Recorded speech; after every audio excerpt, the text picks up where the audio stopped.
Not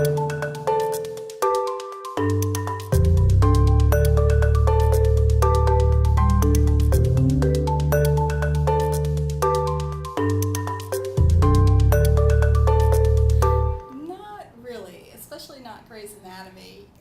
The older show ER kind of got it right, but what they saw in 1 hour is about what we saw in a week. So I wouldn't use TV as your model for real life in an ER.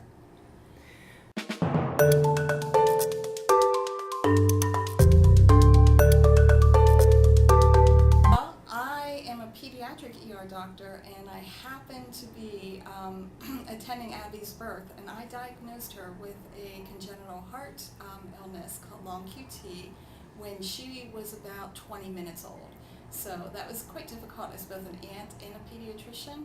And she's just been so inspiring to me to see how, despite having this diagnosis that could have changed her life, she just has refused to let it interfere with anything she wants to do.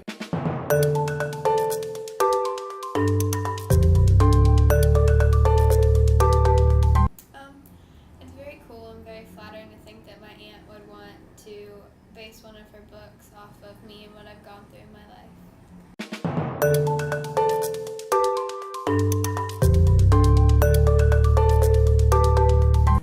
Well, long QT syndrome is a problem with the way the electricity is conducted through the heart, where if there's any sudden change, such as if you have a surge of adrenaline, like all of a sudden the fire alarm goes off, or a scary movie, or you're riding a roller coaster, or even just like jumping into a pool of cold water on a hot day, that gives you a surge of hormones that can excite the heart.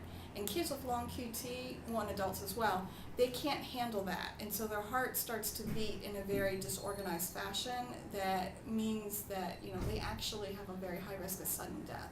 So it can be quite scary, but if you treat it right and you diagnose it early, then you can have a wonderful life, and Abby's definitely proof of that.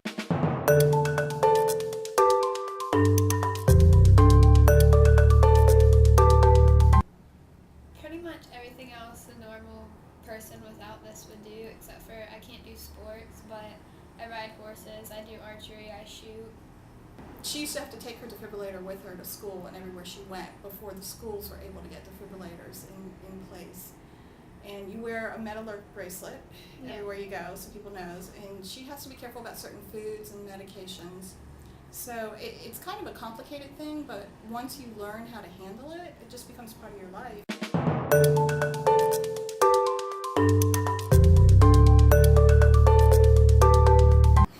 No. Not at all? No, she's very Naive. timid and shy, naive, and I speak my mind.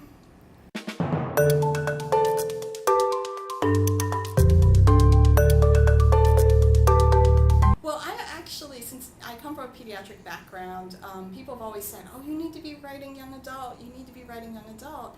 And I just never found the right story that I really thought was worthy of my patients. Because I was like, it scared me to think of my patients reading a book of mine. And I thought, if I'm going to write something, I want something that's going to be really empowering and yet still have all that thriller, fun, and action, but also have that emotional honesty. And so when I finally realized that I could write this story about long QT, as well as some other events that I experienced in my life in the emergency room, I thought, oh, this is it. And I started writing, and the character Scarlett, her voice just kind of popped into my head, and she just sprang to life. And I loved it because I could actually get some material in there that's a little edgier and darker than some of my adult stuff. It's like I almost have to protect the adults, but the kids I can just be honest with, and they love it.